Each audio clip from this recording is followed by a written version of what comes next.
Suppose Ram and Shyam are the partners. Ram and Shyam are the partners. ठीक है. Now they are actual partners. They have the partnership. इनकी firm है. Try to understand. ये दोनों partners है. And suppose there is a manager. Suppose I will take there is one is manager. ठीक है.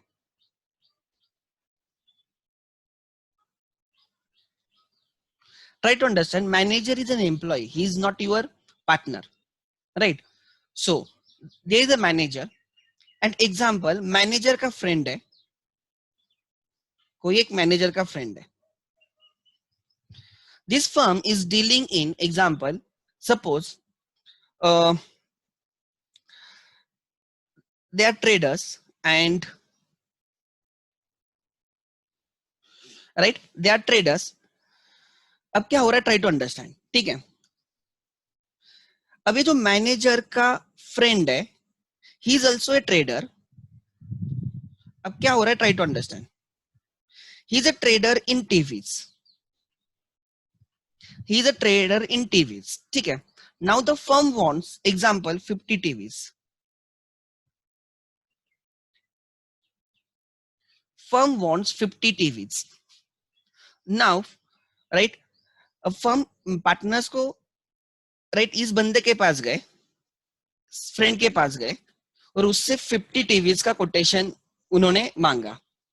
जब ये दोनों डिस्कस कर रहे थे, राम एंड श्याम, कि हमें टीवीज परचेस करने हैं वगैरह, एंड तब वहां पे मैनेजर भी था. और मैनेजर बोलता है ये जो बंदा है ये मेरा फ्रेंड है जिससे हम टीवी परचेस कर सकते हैं, या फर्म को टीवीज की जरूरत है. तो ये मैनेजर बोलता है why don't you purchase from my friend. मेरा फ्रेंड आपको कम डिस्काउंट में, या राइट आपको कम प्राइस में, आई मीन डिस्काउंट पे आपको क्या करेगा, राइट, टीवीज अवेलेबल करवा के देगा. सिंपल ट्रांजैक्शन है. Firm wants to buy 50 TVs. Manager Ram and Shyam को बोलता है कि हम, एक मेरा फ्रेंड है, हम उससे टीवीज परचेस करते हैं, ही is a dealer in TVs. उससे क्या होगा कि वो हमें अच्छा खासा डिस्काउंट देगा, यार हमारी कॉस्ट कम हो जाएगी, हम कम रेट में परचेस करेंगे.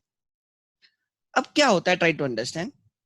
खुद मैनेजर फ्रेंड से बात करता है कि, उसके फ्रेंड से बात करता है कि राइट हमें टीवीज परचेस करने एंड 50 टीवीज परचेस करने एंड हम पे करेंगे. नाउ मैनेजर किस कैपेसिटी में बात कर रहा है ये हमें समझना है. नाउ एक हो सकता है राम श्याम एंड मैनेजर है साथ में और फ्रेंड के साथ बात कर रहे हैं. राम बोलता है फ्रेंड को ये मैनेजर नहीं, ये हमारा पार्टनर है. सपोज इस मैनेजर का नाम, कुछ एक नाम रखते हैं, राइट. सपोज इसका नाम रखा हमने प्रेम, और ये फ्रेंड जो है वो अमर है. ठीक है, अब ध्यान देना. सो राम श्याम एंड प्रेम अमर के पास जाते हैं और बोलते हैं कि हमें टीवीज परचेस करने. And Ram as well as Shyam, the partners basically, दोनों में से कोई भी, right, tells Amar that Prem is also our partner and we wants to buy TVs from you. The actual partners, right, third person को बोल रहे हैं कि ये जो प्रेम है ये हमारा पार्टनर है. Actually Prem is not your partner. फिर भी आप राइट सामने वाले को रिप्रेजेंट कर रहे हो कि ये हमारा राइट पार्टनर है. And even Prem does not deny that. This can be one situation. क्या हो रहा है, the partners right represents the manager as a their partner to a third person and manager does not deny that. और manager खुद, मतलब यहाँ पे प्रेम खुद अमर को बोल रहा है ये मेरे पार्टनर्स हैं और we want to buy TVs from you, हमें अच्छा डिस्काउंट दे दे, we will purchase from you and we will pay you within 1 month. यहाँ पे खुद manager that is Prem represents himself as a partner of Ram and Shyam even though he is not a partner, and the Ram and Shyam does not deny the fact. वो उसको उस representation को oppose नहीं करते. They let Prem to be represented as partner. क्या बोला मैंने, ध्यान देना. अब राम एंड श्याम सोच रहे कि अगर इसकी पहचान है तो हम कम रेट में टीवीज परचेस करेंगे एंड हमें क्रेडिट पीरियड भी खासा मिलेगा. वी विल राइट, हमें 1 मंथ में उसको पे कर देंगे. तो ये क्या करते हैं, ये खुद अमर को बोल रहे हैं कि ये जो तुम्हारा फ्रेंड है प्रेम, ये हमारा ही पार्टनर है और हमें टीवी चाहिए. उससे क्या हो जाएगा, अगर जब प्रेम अमर को लगेगा कि प्रेम उसका फ्रेंड उनका पार्टनर है, तो ऑब्वियसली राइट थोड़ा रिलेशन नजदीक लगेगा. मे बी ऐसे हो सकता है कि उसको डिस्काउंट अच्छा मिले, क्रेडिट पीरियड ज्यादा मिले. पर्पस देखो क्या है, राइट. पर्पस फ्रॉड करना है या नहीं करना है, that is not the case. Try to understand. Ram and Shyam represents Prem who is not their partner as their partner to a third person अमर. और खुद प्रेम बोलता है कि मैं इनका पार्टनर हूं and these actual partners do not right oppose that.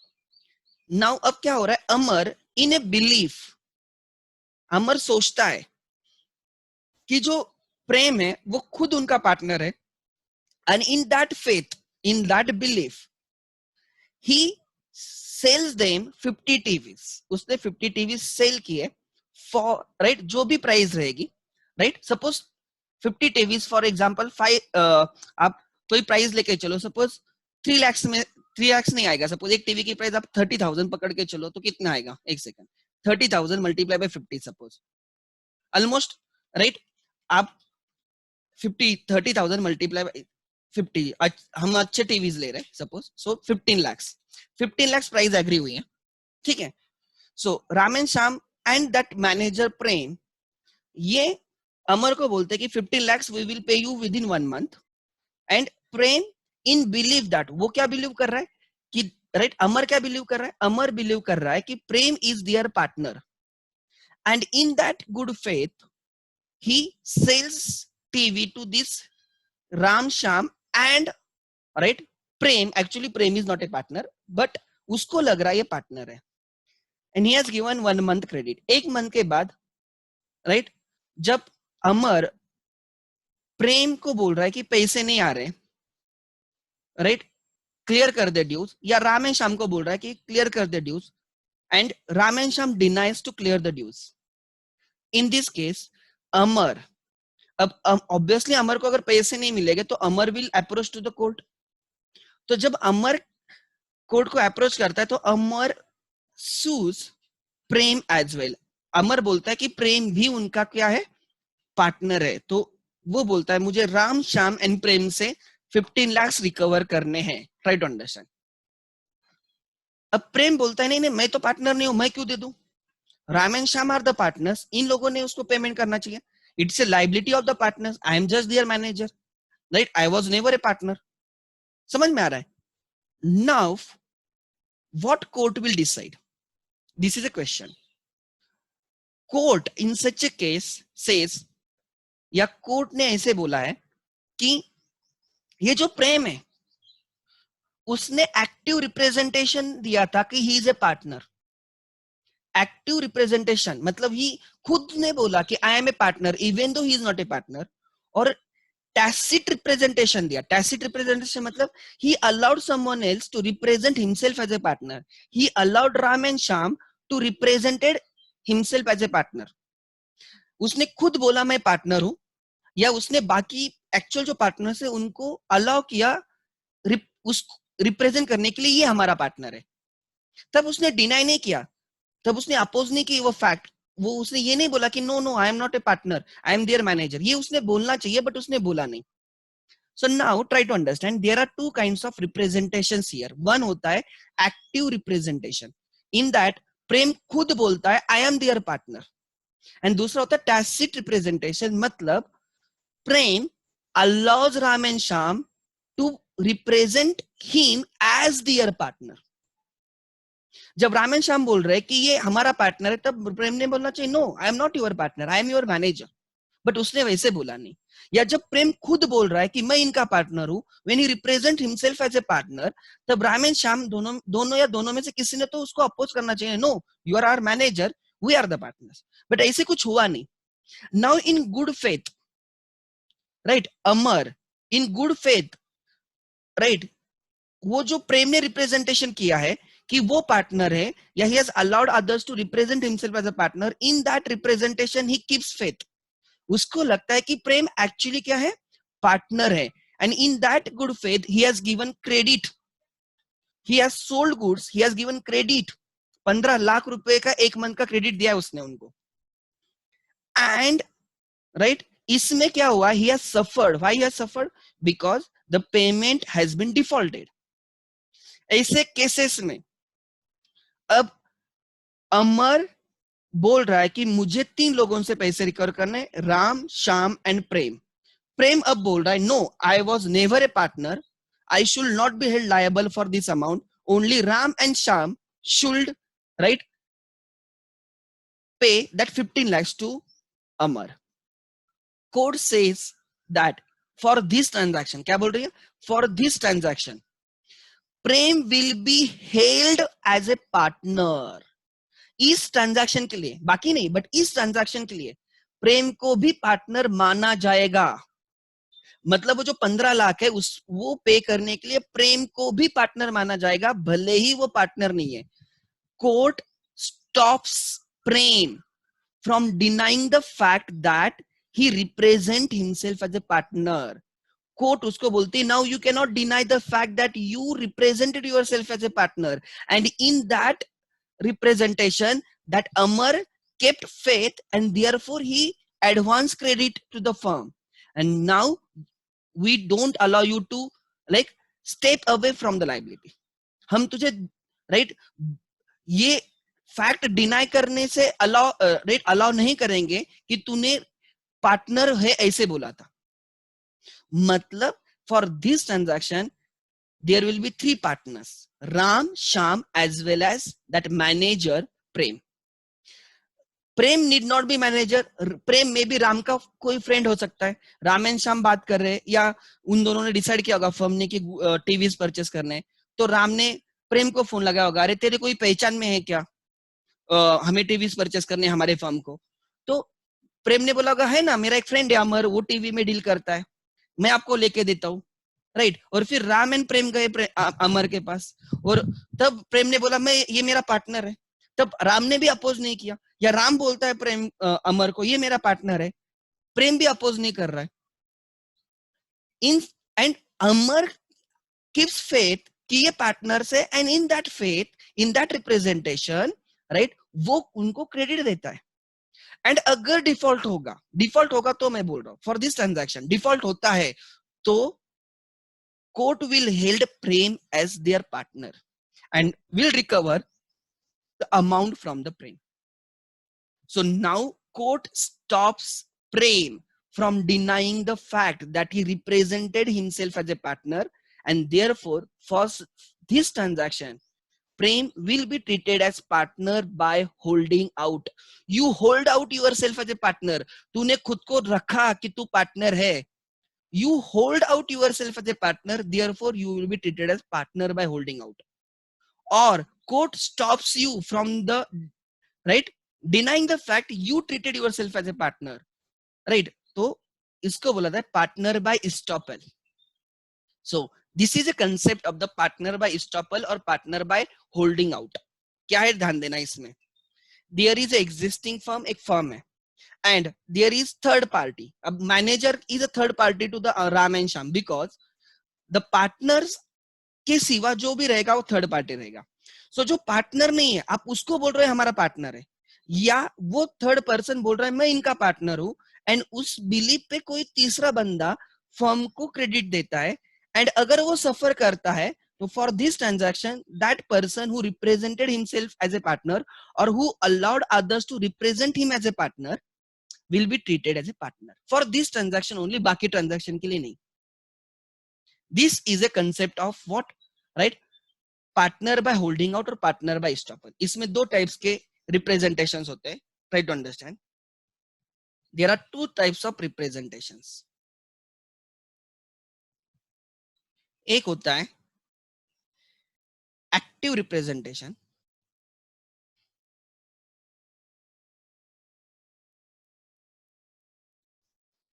And दूसरा होता है tacit representation.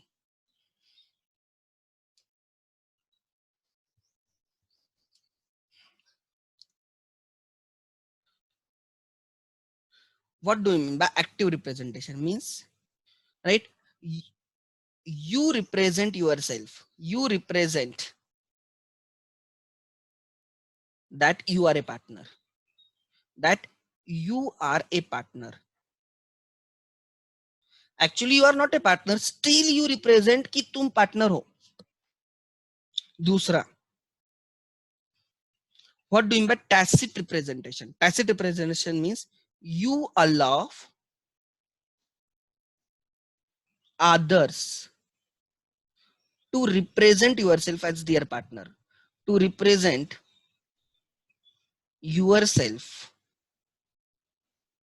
as their partner.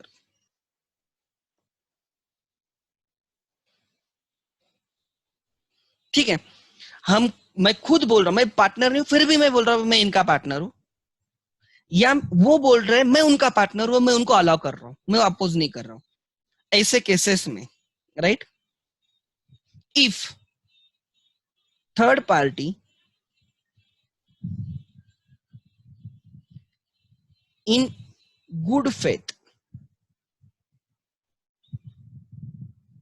in such representation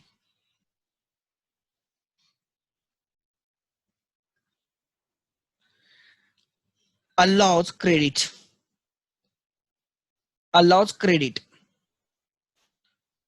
to the firm, right, and then suffers. Suppose एक मंथ के भीतर राम एंड श्याम एक्चुअली पे भी करते हैं विद इन क्रेडिट पीरियड, तो कोई दिक्कत रहेगी क्या? तो वो फिर अमर क्यों, देखो एक मंथ के भीतर अगर अमर को पेमेंट मिलता है 15 लाख का राम एंड श्याम से, तो अमर क्यों जाएगा कोर्ट में? नहीं जाएगा. बट अमर कब कोर्ट में जाएगा? When there is a default. उसने उनको क्रेडिट दिया है, नाउ ही सफर्स, तो वो ऑब्वियसली तीनों से मांगेगा ना, राम श्याम प्रेम से पैसे मांगेगा. अब प्रेम बोल रहा है मैं नहीं दूंगा, मैं नहीं पार्टनर हूं, मैं क्यों दूं? ऐसे केसेस में क्या लिखा है, ध्यान देना क्या लिखा है मैंने अभी, right, there are two types of representations, active representation and tacit representation. ऐसे केसेस में होता क्या है, right, if third party in good faith in such representation allows credit to the firm and then suffers, loss होता है इसमें, right, and then suffers, right, will, right, make such person liable for this transaction as a partner, for this transaction as a partner. तो ऐसे cases में Amar can held Prem, Amar can held Prem liable as a partner by holding out or estoppel, holding out or estoppel. This is given in the section 28 of, right, IPA 1932. इससे होता क्या है, try to understand. इससे जो third person है उसको actual में नहीं पता था कि प्रेम पार्टनर है या नहीं है, अमर को नहीं पता था, उसने गुड फेथ में क्रेडिट दिया, मतलब वो गुड फेथ में आपको हेल्प कर रहा है, आपको सप्लाई कर रहा है गुड्स, वो क्रेडिट दे रहा है, और आप उसको उसके साथ आप फ्रॉड कर रहे हो, आप उसको गुमराह कर रहे हो. तो इस केस में कोर्ट प्रोटेक्टिंग, कोर्ट उसको प्रोटेक्ट करती है, और जिसने ऐसे किया था ना वो प्रेम है, उस प्रेम को भी इस ट्रांजैक्शन में क्या करती है, लायबल रखती है, राइट. सो अगर राम एंड श्याम डिनाई करते पेमेंट करने का, तो पूरा का पूरा पेमेंट प्रेम से लिया जाएगा और अमर को किया जाएगा.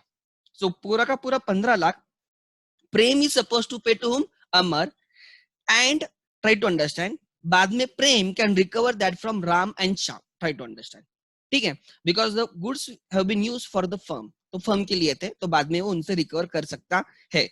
बट मुझे क्या बोलना है, even though you are not a partner, still you represented yourself as a partner, or you allowed others to represent yourself as their partner. In such case, if third party in good faith of such representations allows credit to you and then suffers, right, then that third party can hold you liable for this transaction as a partner. This is section 28. इसमें court tries to protect Amar and tries to held liable Prem. तूने झूठ बोला, या तू, वो बोलता मैंने कुछ नहीं बोला, मैं शांत था, बट यू अलाउड अदर्स ना, तूने बाकी लोगों को झूठ बोलने के लिए अलाउ किया ना. एक तो तूने खुद बोला मैं पार्टनर हूं, इसमें तूने झूठ बोला. दूसरा वो बोलता मैंने नहीं बोला, इन लोगों ने बोला. अरे फिर तू बोल सकता था ना कि नहीं मैंने पार्टनर हूं. सो शांत रहना भी अलाउड नहीं है. समझ में आ रहा है? अगर हाँ प्रेम बोलता है नहीं मैं पार्टनर नहीं मैं मैनेजर हूं, और फिर तू सप्लाई कर, अगर इतना क्लियरली उसने बोला तो there is no active representation, there is no tacit representation. In such case Amar can not held Prem liable. तो अमर खाली वो किससे पैसे रिकवर कर सकता है? राम एंड श्याम से रिकवर कर सकता है. और कोर्ट भी प्रेम को इसके लिए लायबल नहीं रखेगी, because Prem has clearly informed Amar that he is not a partner. But Prem वैसे इन्फॉर्म नहीं कर रहा है. Try to understand. सो ऐसे केसेस में right court protects Amar and court helds liable right the Prem. So ऐसे केसेस में राइट ऐसे पार्टनर को सेक्शन 28 पार्टनर बोला जाता है, या पार्टनर बाय होल्डिंग आउट बोला जाता है. और क्या प्रेम हर ट्रांजैक्शन के लिए ऐसे है क्या? नहीं. सब वैसे ट्रांजैक्शन जिसमें Prem has holded out him as a partner और has allowed others to hold him as a partner, ऐसे सब ट्रांजैक्शन के लिए वो पार्टनर माना जाएगा. और ट्राई टू अंडरस्टैंड, इसमें सपोज भले उसने ही सब है कि उसने खुद रिप्रेजेंट किया वो पार्टनर है, या उसने अलाउ किया अदर पार्टनर्स को to represent himself as a partner, goods purchase किए और पेमेंट भी हो गया 15 लाख का, तो इसमें कोर्ट में जाने की कोई जरूरत है क्या? नहीं है. अगर ये थर्ड पार्टी सफर होती तो ये प्रॉब्लम आएगा ना. अगर थर्ड पार्टी सफर नहीं होती तो कोई दिक्कत नहीं. समझ में आ रहा है? So try to understand right. You should understand the provisions of section 28 partner by holding out.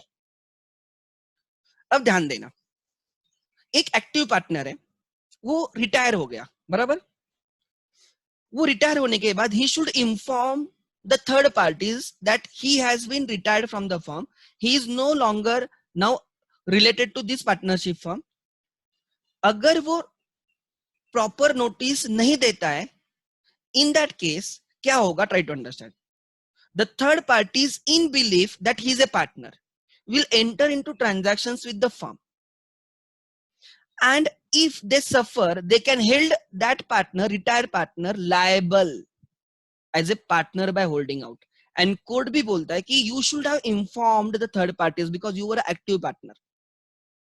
So if a active partner, or I will say partner in profit only, or a nominal partner, the partners who were supposed to give the public notice of their retirement does not give the notice at the time of retirement, and the firm continues to use their name. firm उनका name use भी करती है, and वो use कर रहे, तो आपने बोलना चाहिए ना लोगों को कि no I am not a partner, notice दे दो ना, पब्लिक नोटिस. आप वो भी नहीं कर रहे हो, and firms continues to use your partner, means यहाँ पे टैसिट रिप्रेजेंटेशन है. You are allowing remaining partners to right show you as their partner, treat you as their partner. आप टैसिट रिप्रेजेंटेशन कर रहे हो. चलो आप खुद नहीं बोल रहे मैं उनका पार्टनर हूं, but you are allowing those continuing partners to be represented right as right their partner. तो आप टैसिट रिप्रेजेंटेशन दे रहे हो. समझ में आ रहा है? सो ऐसे केसेस में if third party in good faith enters into transaction with the firm and allows credit and suffers, this is very important, in such a case court will hold that retired partner as a partner by holding out. इसलिए notice देना बहुत important है at the time of your retirement to absolve yourself of the liabilities after your retirement. समझ में आ रहा है? So this is the overall concept of the partner by holding out. किसको अब मैं यहाँ पे एक एक प्रोविजंस लेता हूं, समझ लेना क्या लिखा है. ठीक है? अगर आप पार्टनर नहीं हो तो बोलो मत आप पार्टनर हो, या किसी और को बोलने मत दो आप पार्टनर हो. खुद भी मत बोलो, ना ही किसी और को बोलने दो कि यू आर ए पार्टनर. अगर आप ऐसे करते हो एंड कल जाके third party in that faith gives credit to the firm and suffers, तो कोर्ट आपको भी उसके लिए लायबल रखेगी, एंड उसके लिए आपको भी कंट्रीब्यूट करना पड़ेगा. समझ में आ रहा है? So at that point you can not right plead कि I was not a partner. Firm बोलेगी इस ट्रांजैक्शन के लिए you represented yourself as a partner और you allowed others to represent yourself as a their partner, so you are partner. क्या लिखा है ध्यान देना, सेक्शन 28 में क्या लिखा है, ठीक है। पार्टनर बाय इस्टॉपल और holding out, section 28, when a person himself, खुद होके, व्हेन ए पर्सन हिमसेल्फ और नोइंगली परमिट्स हिमसेल्फ, खुद या किसी और को, ऐसे नहीं कि उसके पीठ पीछे वो बाकी पार्टनर्स नहीं बोल रहे हमारा पार्टनर है, ही नोज कि वो उसे पार्टनर बोल रहे हैं, knowingly permits himself to be represented, खुद रिप्रेजेंट कर रहा है, दिस इज वन, और he allows others to be represented as partner, right, in a firm, when in fact he is not a partner, then he is a liable like any other partner in a firm to anyone, to the third party, koi bhi, who on faith of such representation has given credit to the firm। क्या बोला है, when a person himself, वो खुद होके represent करता है, he is a partner, और he allows other partners to be represented as a partner, अगर ऐसे वो करता है, and anyone, right, on such representation, उस representation पे gives credit, then he will be held liable as a partner। Sometimes a person who is not a partner in a firm may under certain circumstances be liable for its debts as if he were a partner। Such a partner is called as partner by estoppel और partner by holding out। ऐसे partner को partner bye estoppel और partner by holding out बोलते हैं। भले ही वो partner नहीं है बट उसको पार्टनर माना जाएगा, राइट।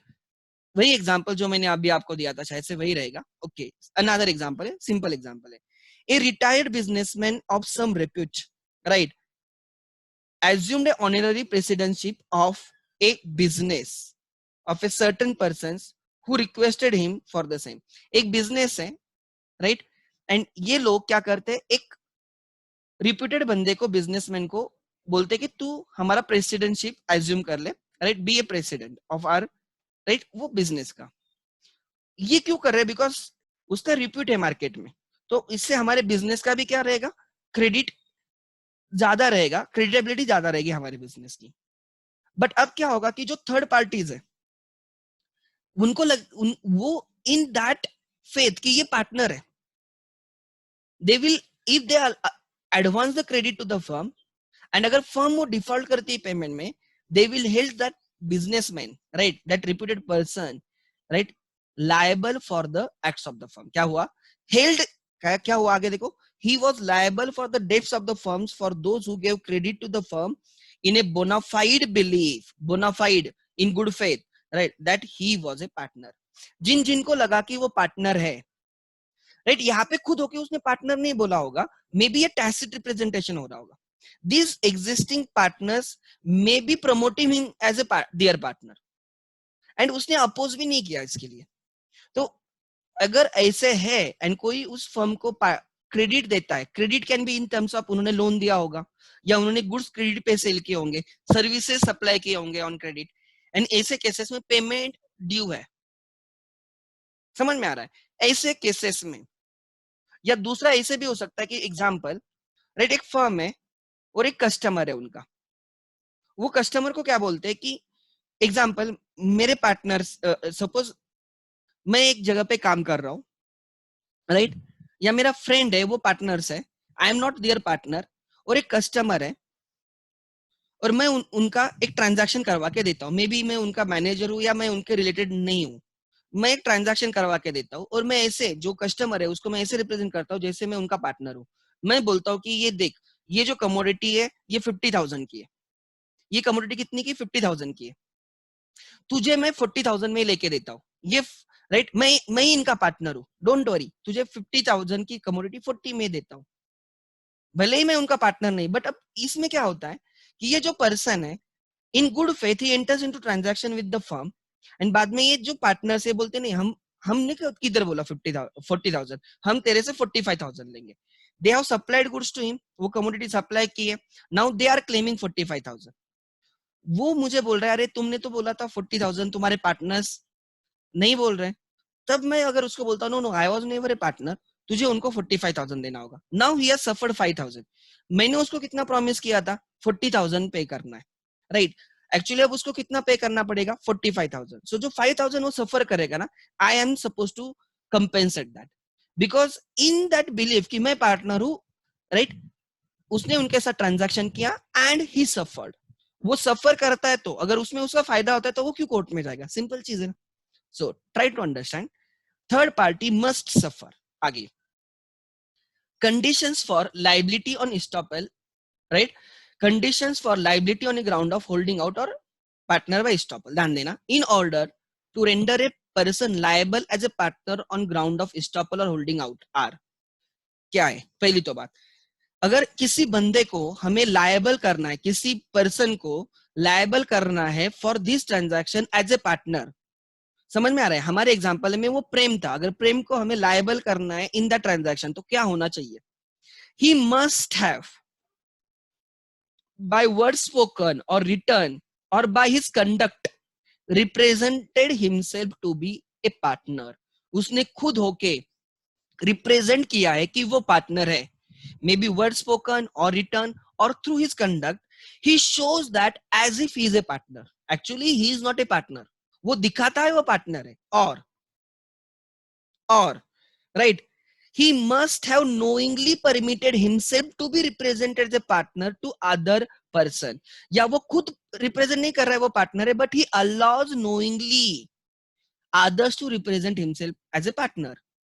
एंड ये दोनों, दिस इज और, ठीक है। एंड तो क्या होना चाहिए, एक्टिव रिप्रेजेंटेशन होना चाहिए या टैसिट रिप्रेजेंटेशन होना चाहिए।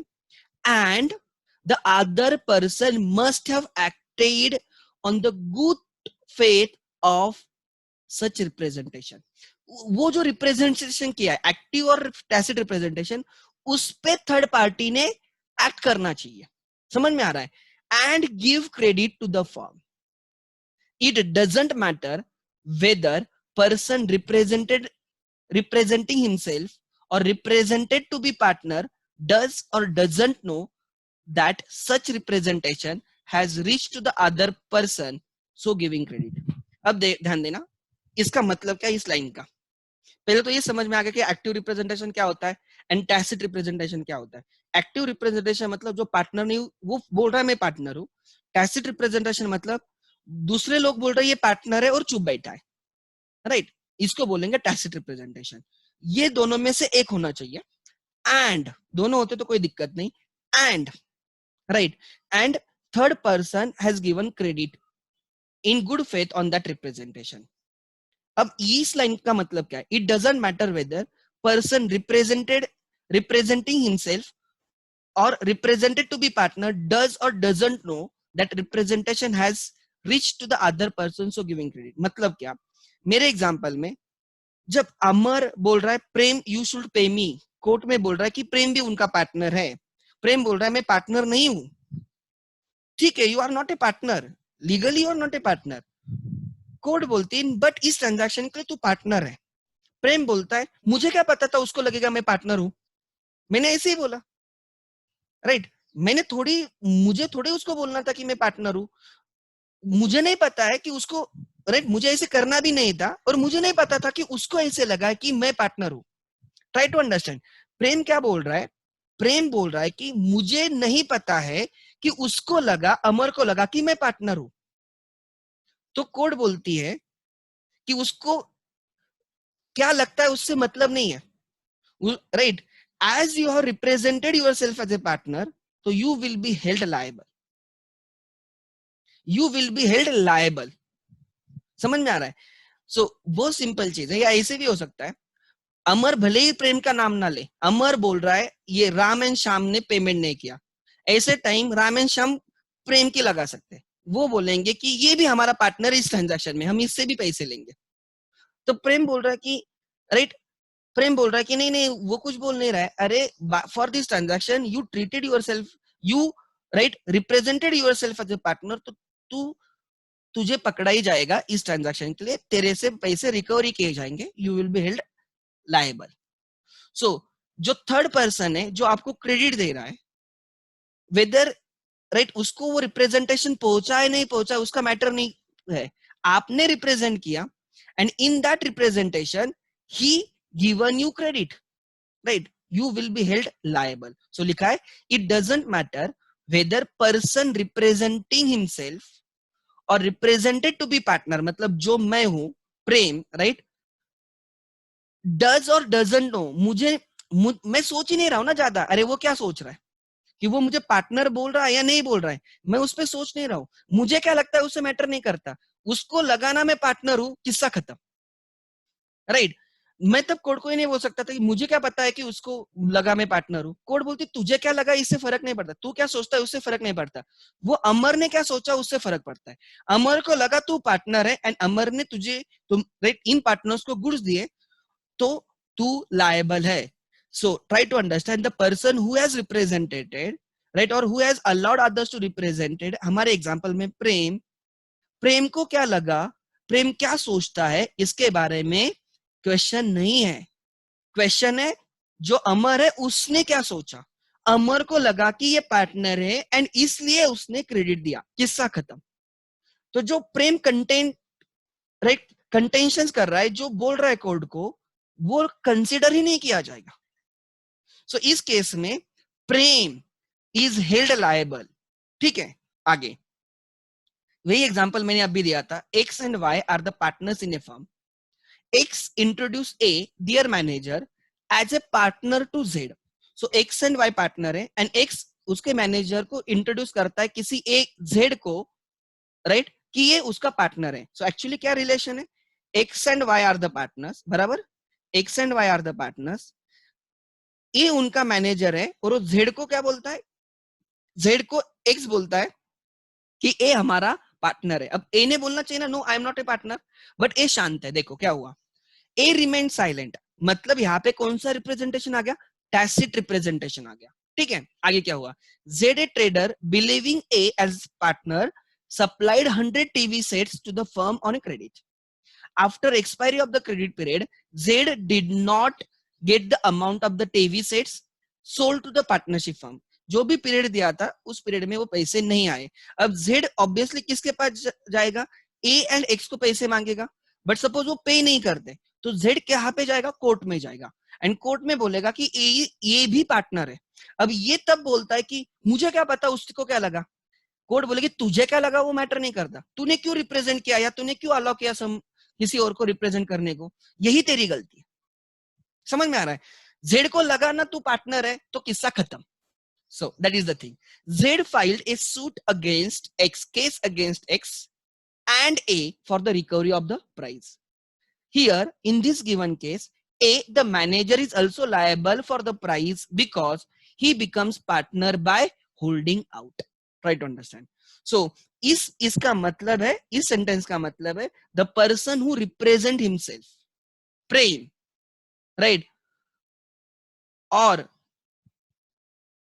the person who allowed others to represent himself. हमारे केस में है वो, राइट, कौन, प्रेम ही, right, whether he knows or he doesn't know about the representation, he will be held liable. आगे नेक्स्ट, आगे we are a retiring partner, यही मैंने पहले भी समझाया था, we are a retiring partner does not give public notice of his retirement, right, and continuing partners still use his name as a partner in the letterheads, bills, etc. Retiring partner ने notice नहीं दी है and remaining partners continues to use his name and वो उसने notice दी मतलब उसने oppose किया, simple है कि he is no longer a partner, but उसने नोटिस नहीं दी and remaining partners are using his name, मतलब राइट, ही यहाँ पे कौन सा रिप्रेजेंटेशन है, टैसिट रिप्रेजेंटेशन है, right, he will be personally liable on the ground of holding out to third parties who give credit to the firm on a faith that he is still a partner. ठीक है, so applicable in case of partners who is supposed to give public notice of his retirement but does not give. So active partner के case में ये applicable रहेगा। so इसलिए मैंने वहां पे बोला था active partner के केस में if active partner fails to give notice on his retirement he will be treated as partner by holding out। एक उसका रिलेटेड एग्जांपल है, ध्यान देना। A partnership firm consisting of 4 partners P Q R and S. S retire हो गया, S retires from the firm without giving public notice and his name continues to be used on the letter heads etcetera. Here, S is liable as a partner by holding out to the creditors who have lent on a faith of he being the partner. समझ में आ रहा है? आगे, such person is treated as a partner by holding out only for that contract or that transaction, not for all transactions. वही transaction जहां पे third party ने बिलीव किया कि ये पार्टनर है एंड क्रेडिट दिया, उसी ट्रांजैक्शंस के लिए पार्टनर है, बाकी ट्रांजैक्शन के लिए नहीं। कोई एक थर्ड पार्टी जिसने इस रिप्रेजेंटेशन को ध्यान में नहीं रखा और क्रेडिट दिया, सो उस थर्ड पार्टी का कोई लेना देना नहीं ना, उसको पता ही नहीं था कि ये पार्टनर है। तो ऐसे केसेस में अगर डिफॉल्ट होता है तो such person will not be treated as partner by holding out, right. या ऐसे होता है, एग्जांपल, एक कोई कस्टमर, एक कोई सप्लायर है, मैं पार्टनर नहीं, मैं उसको डेली बोल रहा हूं मैं पार्टनर हूं, मैं पार्टनर हूं, मैं पार्टनर हूं, और वो उसको इग्नोर ही करता है, वो मुझे स्ट्रेट अवे इग्नोर करता है। तो obviously he does not assume me as a partner and he enters into contract with the firm and gives credit and he suffers. तो ऐसे केसेस में he cannot hold me liable because right he never had faith कि I am a partner. तो ऐसे cases में वो मुझे liable नहीं रख सकता, try to understand. बट एक कोर्ट में प्रूव करना होगा कि ही नेवर ट्रस्टेड मी। जब वो बाद में जब मेरे पे बारी आएगी तो मैं बोलूंगा इसने कभी मेरे पे ट्रस्ट ही नहीं किया, तो वो प्रूव करना पड़ेगा ना, that is the most important thing. तब वो बोल सकता है नहीं नहीं ये मुझे बोला था, मैंने ट्रस्ट भी किया। तो we have to collect the evidence, try to understand क्या होना चाहिए कि जब कोई पर्सन रिप्रेजेंट करता है तो उसके वो रिप्रेजेंटेशन पे थर्ड पार्टी ने बिलीव करके क्रेडिट देना चाहिए, तभी ये जो पर्सन है जिसने रिप्रेजेंट किया उसको हम पार्टनर बोल के लायबल कर सकते हैं। आगे next, it is only the person to whom representation has been made and who has acted thereon, right, has the right to enforce liability against, right, such partner।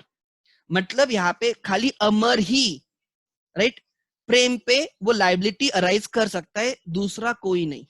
मतलब वही पर्सन जिसने believe किया है कि ये पार्टनर है, right, वही person इस बंदे पे लाइबिलिटी अराइज कर सकता है। देन आगे लिखा है, for the purpose of fixing liability on a person who has by representation led another to act, it is not necessary to show that he was motivated by fraudulent intention। प्रेम बोलता है मेरा इसमें fraud का intention नहीं था, भले ही प्रेम बोल रहा है भले ही मेरा रिप्रेजेंटेशन उसके पास गया होगा, उसको लगा कि मैं पार्टनर हूं इसलिए उसने कॉन्ट्रैक्ट किया, इसलिए उसने क्रेडिट दिया, बट मेरा इंटेंशन फ्रॉड करना ही नहीं था, तो आप मुझे क्यों लायबल रख रहे हो। तब कोर्ट बोलती है तेरा इंटेंशन फ्रॉडुलेंट है या नहीं है, क्वेश्चन ही नहीं है, उसने फेथ रखा एंड इसलिए उसने क्रेडिट दिया तो तू पार्टनर है। देखो कितनी कोर्ट क्लियर है। जब प्रेम ने रिप्रेजेंट किया, या मे बी टैसिट रिप्रेजेंटेशन या एक्टिव रिप्रेजेंटेशन, कोर्ट क्या बोलती है, कोर्ट बोलती है प्रेम को कि तू तेरा इंटेंशन अच्छा है या बुरा है। प्रेम बोलते हैं मैं तो अच्छा सोच रहा था राम एंड श्याम के लिए, उनको कम में टीवीज मिले, एट द सेम टाइम ये अमर मेरा फ्रेंड है, उसके लिए भी उसका सेल हो जाए, मैं सबके लिए अच्छा सोच रहा हूँ, आप मुझे क्यों खींच रहे हो, मेरा इंटेंशन फ्रॉडुलेंट नहीं था। कोर्ट बोलती है तेरा इंटेंशन का लेना देना ही नहीं है, तेरा भले ही अच्छा इंटेंशन हो फिर भी तू पार्टनर है, इस ट्रांजैक्शन के लिए हम तुझे पार्टनर मानेंगे। तेरा इंटेंशन फ्रॉडुलेंट है या नहीं है हम सोचेंगे नहीं, फ्रॉडुलेंट है तो ऑब्वियसली तू लायबल है, नहीं है फिर भी लायबल है। सो प्रेम दो कंटेंशन रख रहा है। पहली तो बात वो बोलता है मैं पार्टनर नहीं हूं, कोर्ट बोलती है didn't you represented yourself as a partner, हाँ मैंने रिप्रेजेंट किया, चल तू पार्टनर है। बोलता है नहीं नहीं मैंने रिप्रेजेंट नहीं किया, कोर्ट बोलती है तूने बाकी लोगों को रिप्रेजेंट करने दिया ना, तू पार्टनर है, हाँ मैं नहीं करने दिया, तू पार्टनर है। प्रेम बोलता है कि मुझे नहीं पता था कि उसको लगा मैं पार्टनर हूं, कोर्ट बोलती है तुझे क्या लगा उससे फर्क नहीं पड़ता, तूने रिप्रेजेंट किया एंड उसको राइट उसने उस बेसिस पे क्या किया, तुझे पार्टनर बोल के कॉन्ट्रैक्ट किया, किस्सा खत्म। प्रेम बोलता है यार मैंने सोचा नहीं था उसको ऐसे लगेगा, अरे तेरे सोचने से कुछ लेना देना नहीं। प्रेम हर वो जो पर्सन है ना वो हर तरह के कंटेंशन देख रहा है, हर तरीके का एक्सक्यूज देख रहा है। पहले बोला मैंने, राइट, मैं पार्टनर ही नहीं। कोर्ट ने बोला you represented yourself as a partner, तू पार्टनर है। दूसरा वो बोला कि मैंने बोला ही नहीं मैं पार्टनर हूं। कोर्ट बोलती कि उन लोगों ने जब तुझे रिप्रेजेंट किया एज ए पार्टनर तब तूने अपोज किया क्या? नहीं, you allow them as a right to be represented as partner, तू पार्टनर है। फिर प्रेम बोल रहा है कि मुझे क्या पता है उसको क्या लगा। कोर्ट बोलती देख तूने जैसे रिप्रेजेंट किया, राइट, किस्सा खत्म। तो फिर प्रेम बोल रहा है कोर्ट मुझे नहीं लगा कि उसको वो ये समझ रहा है कि मैं पार्टनर हूं। कोर्ट बोलती है देख अगर उसने एक्ट किया इन योर रिप्रेजेंटेशन तो उसने माना है कि तू पार्टनर है, तो तुझे क्या लगा उससे फर्क नहीं पड़ता, राइट, तू लायबल है। फिर प्रेम बोल रहा है कि नहीं बट कोर्ट में सबका अच्छा सोच रहा था, राइट, अमर के लिए भी अच्छा सोच रहा था, उसका भी सेल हो, और मैं ये जो राम एंड श्याम है उनके लिए भी अच्छा सोचा था, उनको कम दाम में मिला, मैं तो अच्छे कॉस्ट के लिए काम कर रहा हूँ, आप मुझे क्यों रख रहे हो? कोर्ट बोलते तेरा इंटेंशन क्या था वो देखा नहीं जाएगा, मे बी तेरा इंटेंशन अच्छा होगा या फ्रॉडुलेंट होगा, दोनों केसेस में you will be held as a liable. मतलब ऐसे टाइम पे कोर्ट, राइट, प्रेम को पकड़ेगी ही पकड़ेगी। Try to understand, and not for all transaction, only for such transaction. ठीक है, आगे देन आगे इफेक्ट क्या होता है, try to understand. As a liability of the partners is joint and several. अब कोर्ट बोलेगी जो 1,15,00,000 है वो प्रेम को बोलेगी तू पे कर। प्रेम बोलेगा बट हमारी, अगर मुझे पार्टनर बोल रहे हो तो हमारी लाइबिलिटी जॉइंट एंड सेवरल है, सबने मिला के पे करना चाहिए। तो क्या होगा, ध्यान देना। अब प्रेम थक गया कोर्ट को समझा समझा के कि मैं पार्टनर नहीं हूं। कोर्ट एक ही चीज लगा के बैठी है, active representation and tacit representation, and on that basis Amar ने कॉन्ट्रैक्ट किया, किस्सा खत्म। ठीक है, बाकी तू बोली मत। अब समहाउ प्रेम बोलता है कि चलो अब आप बोल ही रहे हो मैं पार्टनर हूं, तो 15,00,000 के 15,00,000 आप मेरे से क्यों मांग रहे हो? ये भी पार्टनर है ना। तो ध्यान देना क्या हो रहा है। As the liability of the partner is joint and several, he can be held liable to pay the entire amount. Court उससे 15,00,000 पूरे के पूरे रिकवर कर सकती है। ठीक है, but under the doctrine of subrogation, actually ये आपके कॉन्ट्रैक्ट में आ जाएगा, as well as on the basis of contract quasi contracts, he can recover the amount so paid from the partners of the firm if they are solvent. Court बोलती है Ram and Shyam पे नहीं कर रहे 15,00,000, इसलिए कहां पे आके बैठा है, कोर्ट में आके बैठा है। अब तू 15,00,000 पे कर। तो कोर्ट उससे 15,00,000 लेके किसको देगी, अमर को देगी। तो अमर का किस्सा खत्म। अब कोर्ट बोलती है, right, principle of subrogation, doctrine means principle of subrogation, right. ध्यान देना, what do mean by subrogation. Example मैं बोलता हूं, सिंपल एग्जांपल देता हूं। सब्रोगेशन मतलब रिप्लेस करना। एग्जांपल, धोनी गया, ऋषभ पंत आ गया, Rishabh Pant entered into the place of Dhoni. Example, Sachin गया, विराट कोहली आया, ही टुक द रोल। अब क्या हो रहा है, फर्म के लिए देखो, फर्म के लिए, फर्म को पहले किसको पे करना था, अमर को पे करना था। अब क्या होगा, कोर्ट ने प्रेम को बोला तू अमर को पे कर। So Prem paid 15 lakhs to Amar, does not make firm absolve from its liability. Firm को अब अमर को नहीं पे करना है, फर्म को किसको पे करना है, प्रेम को पे करना है। दैट इज नाउ एक क्रेडिटर गया, दूसरा क्रेडिटर आ गया फर्म के लिए। समझ में आ रहा है, this is called as subrogation. हम नाउ अमर के शूज में कौन आ जाएगा, प्रेम आ जाएगा। सो कोर्ट थोड़ी अमर जो मेन पार्टनर्स है राम एंड श्याम को छोड़ेगी। Court through doctrine of the subrogation, right, doctrine of the like quasi contracts, उसके थ्रू कोर्ट क्या करेगी, प्रेम को राइट देगी to recover that amount from Ram and Shyam. समझ में आ रहा है। अब राम एंड श्याम अगर इंसॉल्वेंट हो गए तो ये बैड डेट्स ही हो गए ना प्रेम के लिए, अमर को तो पूरा पैसा मिल गया। Try to understand. So what do mean by subrogation, मतलब taking the place of another, substitution, right. अब पहले किसको देखो, फर्म का क्रेडिटर कौन था, अमर, अमर को पे नहीं किया, तो अब किसको कोर्ट ने पे करने को बोला, राइट, प्रेम को बोला अमर को पे कर। सो अमर की जगह कौन ले लेगा, प्रेम। सो फर्म के लिए क्रेडिटर कौन रहेगा, प्रेम रहेगा, and firm should pay to the Prem rupees 15 lakhs।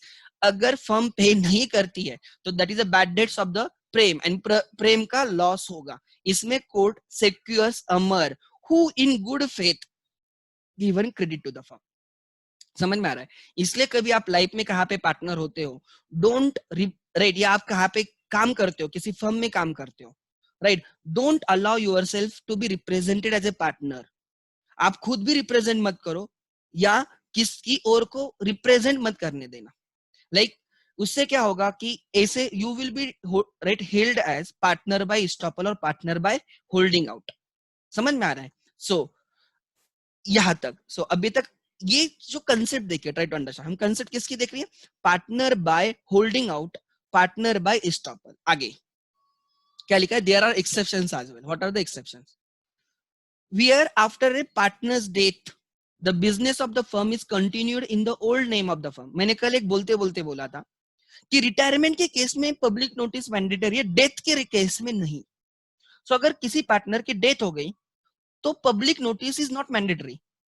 And वो पार्टनर की डेथ हो गई and the remaining partners continues to do the business and they are using his name. And कोई थर्ड पर्सन, राइट, कोई third person को लगता है कि वो पार्टनर है अभी भी, राइट, उसको पता नहीं होगा डेथ का, and he gives credit to the firm. समझ में आ रहा है? एंड बाद में जाके ये फर्म उसको पे नहीं करती है, इसलिए वो बोलता है कि ये पार्टनर है, मुझे इससे रिकवर करना है, और उसको पता चला ये तो मर गया है. वो बोलता है फिर इसके लीगल रिप्रेजेंटेटिव्स मुझे पे करेंगे या इसकी स्टेट से मुझे पेमेंट करो. ऐसे केसेस में the legal representatives of deceased partner और his estate is not liable. समझ में आ रहा है? Where after a partner's death the firm is continued in the old name, right?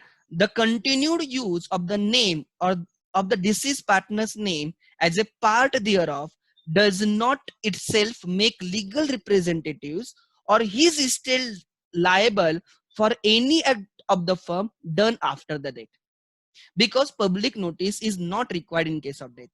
जो रिटायरमेंट के केस में देखा, रिटायरमेंट के केस में थर्ड पर्सन, राइट, रिटायरमेंट में मैंने क्या बोला? रिटायरमेंट में अगर आप नोटिस नहीं देते हो एंड फर्म आपका नाम यूज करती है एंड कोई third person in believe that you are a partner firm को क्रेडिट देता है एंड सफर करता है, तो in that case he can held you liable. वो आपको पार्टनर ट्रीट करेगा, कोर्ट भी बोलेगी you are a partner. But अगर आपकी ये डेथ रिप्लेस करो तो वो तो नहीं रहेगा. तो ये थर्ड पर्सन बोलेगा कि मुझे लगता था ये पार्टनर है इसलिए मैंने फर्म को क्रेडिट दिया और फर्म पे नहीं कर रही है, तो अब मुझे उसके लीगल रिप्रेजेंटेटिव से लेके दो या मुझे उसके स्टेट से दे दो. कोर्ट बोलती है कि डेथ के केस में पब्लिक नोटिस मैंडेटरी नहीं थी, तो इस केस में लीगल रिप्रेजेंटेटिव्स और the estate of the deceased partner is not liable to such person.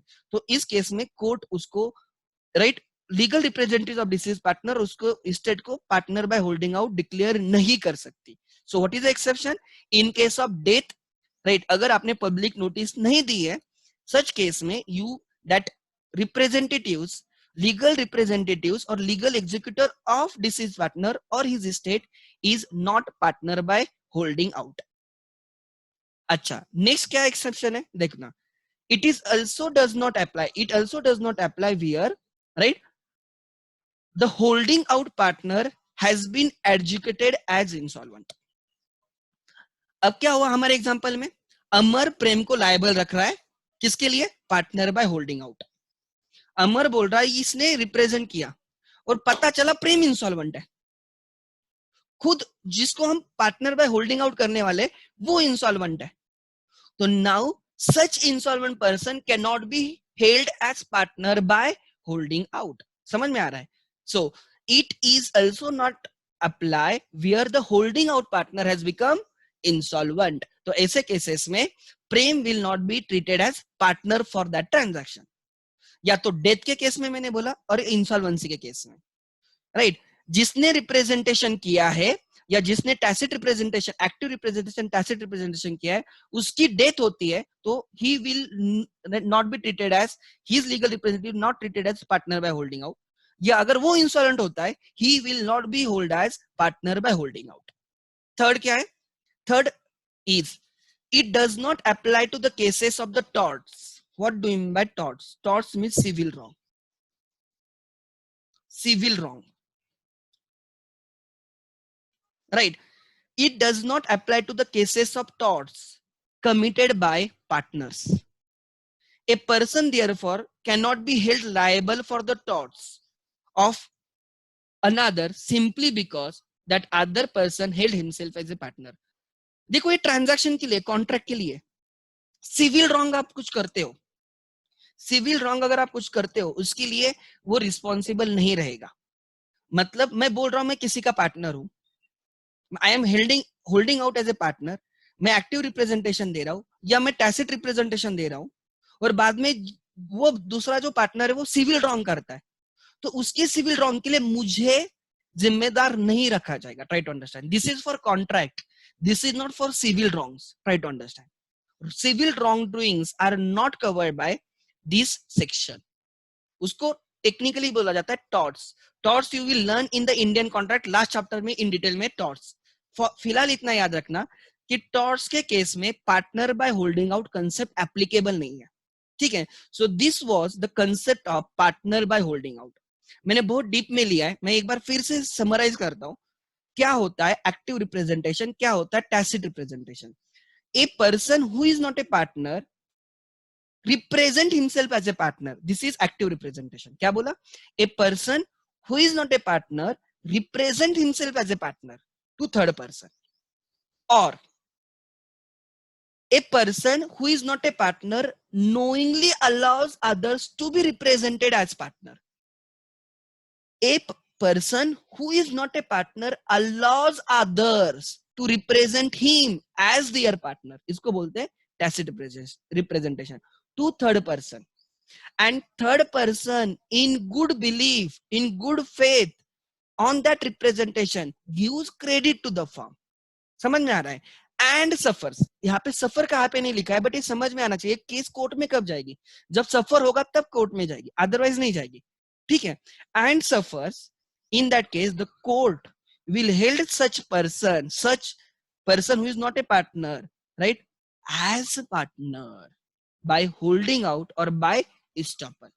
समझ में आ रहा है? His liabilities, try to understand। In that case, अगर वो पर्सन बोलता है कि आई हैड नो इंटेंशन, मेरे फ्रॉडुलेंट इंटेंशन नहीं था, फिर भी तू पार्टनर माना जाएगा। I never thought he will assume me as a partner, तुझे क्या लगता है फर्क नहीं पड़ता, you are a partner.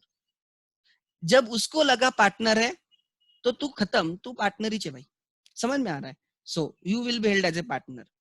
So these were some provisions, right? So I simply mean, right, it's simple actually। आपके आई थिंक 12th में भी थोड़ी फर्क कंसेप्ट थी, इसमें ज्यादा क्या आया है कि एक्सेप्शंस वगैरह लॉ के लैंग्वेज में लिखा गया है, नथिंग एल्स, ठीक है। अगर इसके रिलेटेड किसके क्वेश्चंस है प्लीज आस्क मी, अगर इसके रिलेटेड कोई क्वेश्चंस है please ask me, I will address them. चलो एक एक क्वेश्चंस लेता हूं मैं।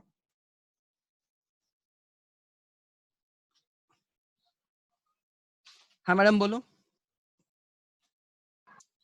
तो वहाँ पे ऐसा लिखा हुआ है ना कि नोइंगली अलाउ करता है रिप्रेजेंट करने के लिए as a partner, tacit representation. अरे कर सकता है ना, एग्जांपल में कहाँ पे मतलब अगर उसको पता ही नहीं हो कि सामने वाले मुझे एज अ पार्टनर बोल रहे हैं, हाँ तो मतलब नहीं होगा ना लायबल। मतलब उसको पता ही नहीं कि एक्स और वाई मुझे एज अ पार्टनर डिक्लेयर कर रहे हैं किसी if थर्ड he पार्टी के knows, साथ, wording is knowingly. knowingly allows other person to represent him as part.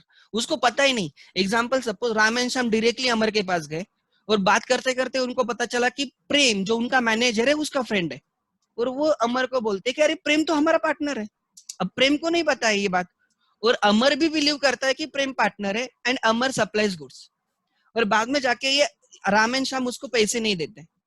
अब तब जब अमर प्रेम को बोलेगा अरे तू तो उनका पार्टनर है, बोला मैंने कब बोला तुझे, बोले तूने नहीं बोला बट उन्होंने बोला ना, बोला मुझे भी नहीं पता इन लोगों ने बोला। तो जब कोर्ट में ये चीज जाएगी तो प्रेम बोलेगा ना मैंने तो खुद होके तो बोला नहीं, और मैंने उनको बोलने भी नहीं दिया, अगर मुझे पता होता तो मैं अपोज करता ना। तो knowingly allows yourself, wording is knowingly allows yourself. Yes, समझ में आ रहा है? तो ये देखना पड़ेगा कि उसके पीठ पीछे नहीं होना चाहिए, अगर उसके सामने होता है तो उसको हम हेल्ड करेंगे। समझ में आ रहा है? ऐसे। Are you getting my point? Yes. हाँ, देन नेक्स्ट क्वेश्चन, एक और क्वेश्चन है मैं वो लेता हूं तब तक। हाँ अन्वेश।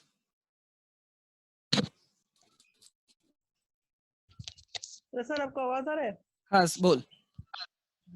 सर वो मेरा एक्चुअली डाउट है मेरा कल से रिलेटेड। किसके? यस्टरडे जब हमने पार्टनर्स इन प्रॉफिट किया था ना, हाँ तो आपके जो ये नोट्स है ना उसमें वो थर्ड पॉइंट था हाँ, मुझे समझ में नहीं। क्या था थर्ड पॉइंट उसमें? Let me check. Partner in profit only if the हाँ, फर्म्स, पार्टनर। मतलब आई सिंपली मीन भले ही वो लॉसेस शेयर नहीं करेगा, बट अगर फर्म इंसॉल्वेंट होती है, अगर फर्म इंसॉल्वेंट होती है तो हमें थर्ड पार्टीज को पेमेंट करना है. तो थर्ड पेमेंट पार्टीज को पेमेंट करने के लिए क्या हो जाएगा, फर्म के असेट सेल हो जाएंगे. सो उससे जो पैसा आएगा हम थर्ड पार्टीज को पेमेंट करेंगे, बराबर. नहीं, वो मुझे सेकंड पार्ट वो पैसा भी कम पड़ रहा है. तो अब क्या करेंगे, हम पार्टनर के प्राइवेट स्टेट से पैसा लेंगे. Are you getting my point? तब उससे हम पैसे लेंगे, ये बोलता है वो. मतलब ही विल बी हेल्ड, उसकी लाइबिलिटी अनलिमिटेड रहेगी, भले ही वो लॉस शेयर ना करे, बट उसकी लाइबिलिटी अनलिमिटेड रहेगी. That is the point. तो सर इसका ये तो है, ये क्या फिर he shall have to bear the he shall have to bear the brunt of the losses as the liability of the partners is joint and several at the same time unlimited. वही तो मैं बोल रहा हूँ, when partnership dissolution में जाती है, right, हाँ. पहले हमें रियलाइजेशन अकाउंट ओपन करना पड़ेगा. We will sell all the losses, sorry we will sell all the assets, right. And अगर वो जो रियलाइजेशन लॉस रहेगा, वो लॉस उसको बेयर करना पड़ेगा. Okay. We are talking about, तब वो नहीं बोल सकता ये रियलाइजेशन लॉस है.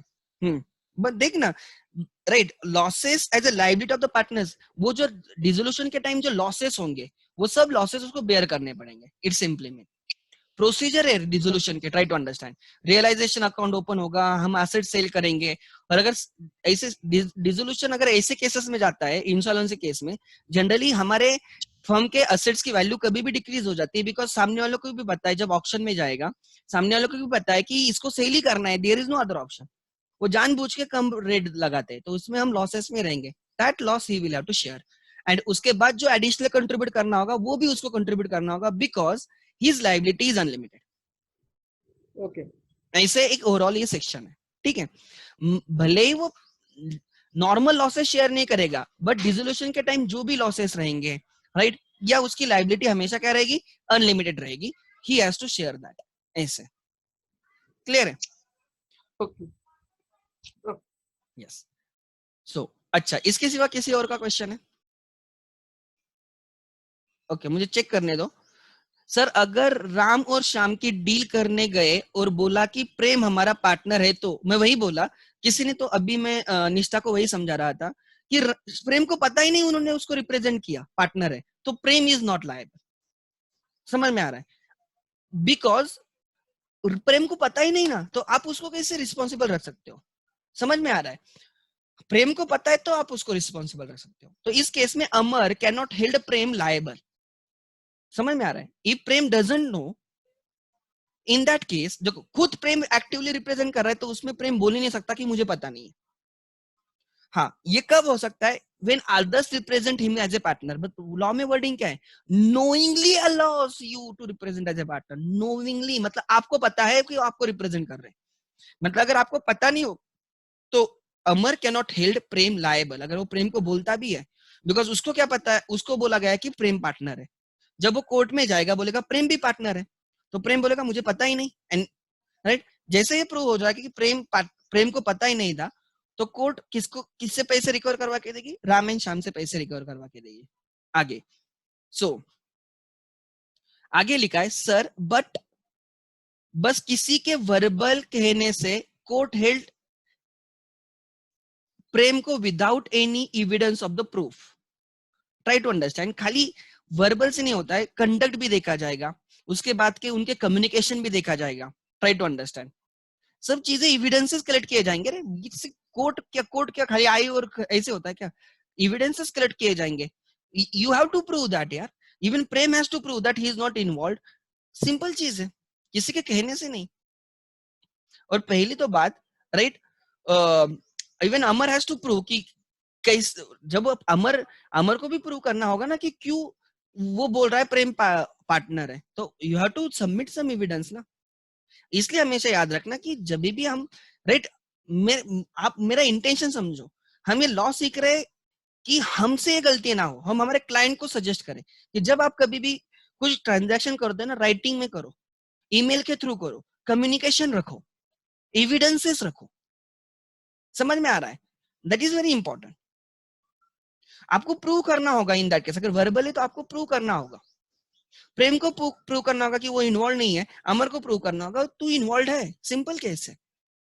तो जो प्रूव होगा उसके हिसाब से होगा ना, you know the court proceedings, आपको आपने देखे मूवीज में वगैरह, ठीक है। So you have to prove that. Court ऐसे विदाउट एविडेंस कुछ काम नहीं करती है, try to understand. Maybe phone recording हो सकती है, एग्जाम्पल, मे बी एसएमएस रह सकता है, I am a partner give them credit, ऐसे हो सकता है, ईमेल हो सकता है, WhatsApp messages can be proof nowadays, try to understand. So proof कुछ तो कलेक्ट करोगे ना आप। सर प्रूफ क्या है, if they say that Prem is my partner but कुछ प्रूफ ही नहीं, तो देखो जब हम ट्रांजैक्शन करते हैं, ट्राई टू अंडरस्टैंड, प्रेम खुद बोल रहा है मैं पार्टनर हूं, या प्रेम उनके सामने चुप है, तो कल एग्जाम्पल में किसी लड़की के साथ घूम रहा हूं, आप मुझे मिलते हो, वो मैं बोलता है लड़की मेरी गर्लफ्रेंड है, वो लड़की बोलती है कि नहीं मैं नहीं हूं, तो इसमें मेरा पोपट हो गया, तो ऑब्वियसली आपको समझ में आ गया नहीं है, वो चुप बैठी है, तो आप क्या समझोगे, है ही ना गर्लफ्रेंड।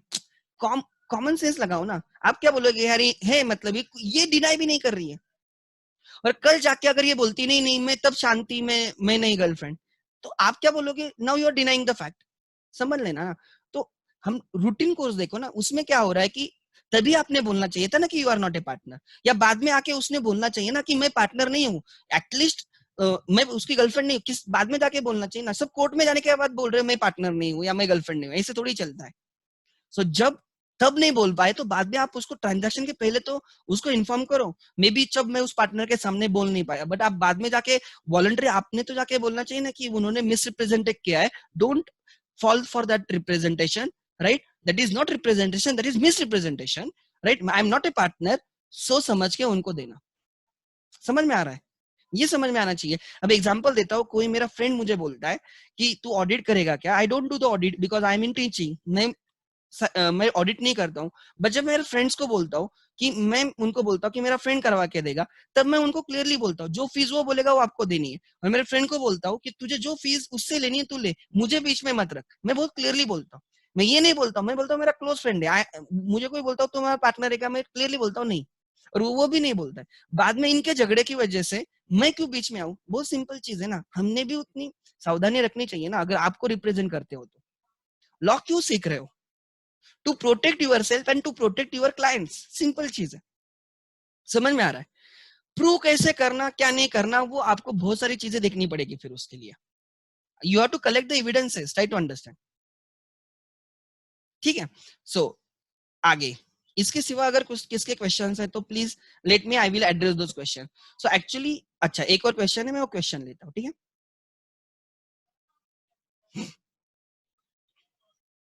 हाँ यस शुभम,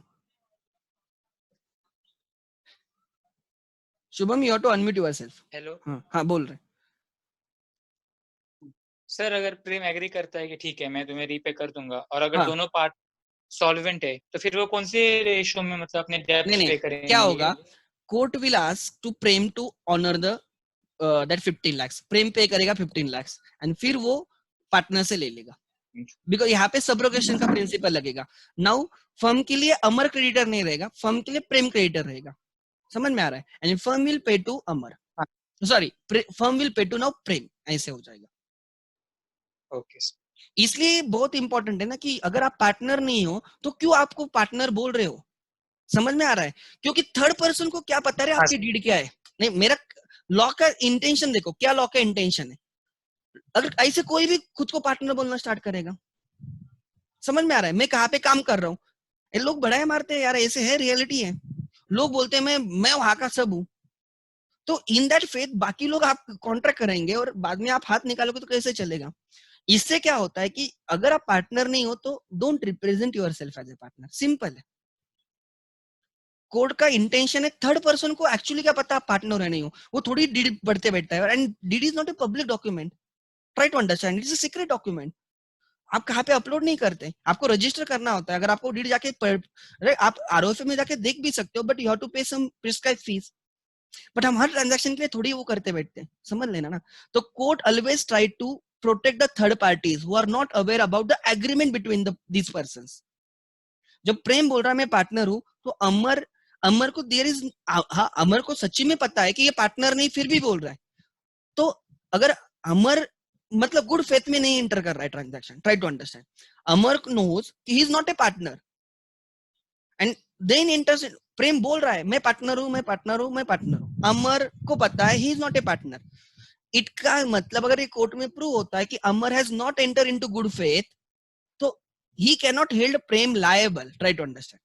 तो यहाँ पे राइट जब कोर्ट में जाएगा तो everyone has to prove their stand. Try to understand. Court सबका सुनेगी, खाली एक बंदे का नहीं सुनेगी. समझ में आ रहा है? ऐसे आगे. सो कोर्ट का इंटेंशन है थर्ड पार्टीज को प्रोटेक्ट करना, because third parties are not aware about the contract between you guys. समझ में आ रहा है? आगे. सो आई थिंक मैंने सेक्शन 28 आज कवर किया है. मुझे लगा था मेरा माइनर पार्टनर हो जाएगा, बट माइनर पार्टनर मुझे नहीं लग रहा हो जाएगा. कल माइनर पार्टनर को भी थोड़ा टाइम लगेगा, ऑलमोस्ट 1 आवर लगेगा, बिकॉज उसमें ज्यादा प्रोविजंस है.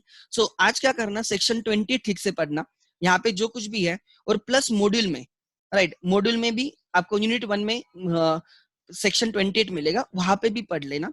कोई डाउट है तो आप मुझे पूछ लेना. Try to understand why it is there, क्यों वहां पे. समझ में आ रहा है? तो उस एंगल से सोचो, you will get definitely the answer. So कल हमारा हो जाएगा section 30 which is minor partner. Section 30 lengthy है, थोड़ा टाइम लगेगा, 1 आवर टू 1 आवर 50 मिनट्स लगेगा. वो कल खत्म हो जाएगा. ठीक है, मुझे लगा था आज हो जाएगा, बट नहीं, कोई दिक्कत नहीं. राइट, समझना इंपॉर्टेंट है. Right, so what is active representation और टैसिट रिप्रेजेंटेशन, एंड क्या represent, right, the third person must have acted. लिखा है, देखो वर्डिंग देखो, must have acted on the right faith of such representation. Amar बोलता है चलो मैं प्रेम की लगाता हूं और इसलिए वो ट्रांजैक्शन करता है. ऐसे केसेस में राइट ये नहीं एक्सेप्ट होगा. अमर को इन गुड फेथ लगना चाहिए कि यार ये अमर सच्ची में पार्टनर है. Try to understand. ठीक है.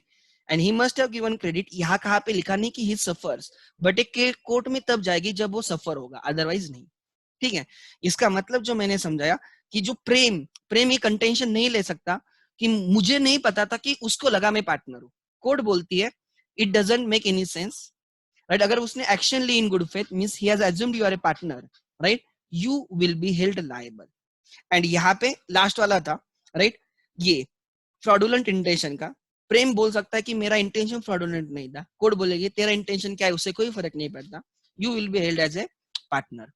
And he is only liable for such transactions and not all the transactions. ऐसे 3 ट्रांजैक्शंस हो गए, सपोज ऐसे 3 ट्रांजैक्शंस हो गए जिसमें प्रेम ने खुद को पार्टनर बोला. उसमें से अमर वाला ट्रांजैक्शन फंस गया मतलब अमर के ट्रांजैक्शन में पार्टनर्स ने पेड नहीं किया. 2 ट्रांजैक्शन क्लियर हो गए. तो इन 2 ट्रांजैक्शन में कोई दिक्कत नहीं, खाली ये ट्रांजैक्शन में Prem will be treated as partner by holding out and he is suppose to pay to Amar, and then Prem will recover from whom firm as per the doctrine of the subrogation. ठीक है, इतना समझ में आ गया तो मोर देन इनफ. फिर उसके exceptions थे, मैंने बोला, राइट, क्या एक्सेप्शंस थे, मैंने बोला कि इन case of death, right, retirement में if partner fails to give the public notice, right, and remaining partner continues to use his name, in that case कोई third person in believe that he is a partner, वो third person को भी prove करना होगा कि मुझे लगा कि वो पार्टनर है. Try to understand. Right, enters into contract and gives credit and suffers, he can hold that retired partner जो already retire हुआ है उसको भी वो held कर सकता है for the liability as a partner by holding out. But this is not applicable in case of death because public notice is not mandatory in case of death. मतलब legal representative of deceased partner or his estate is not liable for such acts. Then उसके बाद मैंने बोला खुद जिसको हम partner by holding out declare करने वाले, अगर वो खुद इंसॉल्वेंट हुआ है तो he is not liable. And third मैंने बोला कि जब मैं किसी का पार्टनर बोल के रिप्रेजेंट कर रहा हूं या मैं अलाउ कर रहा हूं किसी को नोइंगली कि मैं पार्टनर हूं, राइट, एंड वही बंदे अगर कोई सिविल रॉन्ग करते हैं उनके सिविल रॉन्ग के लिए मैं, राइट, पार्टनर नहीं हूं. Try to understand. मैं कॉन्ट्रैक्ट के लिए हूं, सिविल रॉन्ग्स के लिए नहीं हूं. मैं टॉर्ट्स के लिए पार्टनर नहीं माना जाऊंगा. राइट, एंड मैंने बोला tort is in A last chapter of your contract, तो वहां पे आप इन डिटेल में सीखोगे. ठीक है. So this were section 28, very very important, and ये केस स्टडीज के लिए बहुत फेवरेट क्वेश्चन है. ठीक है.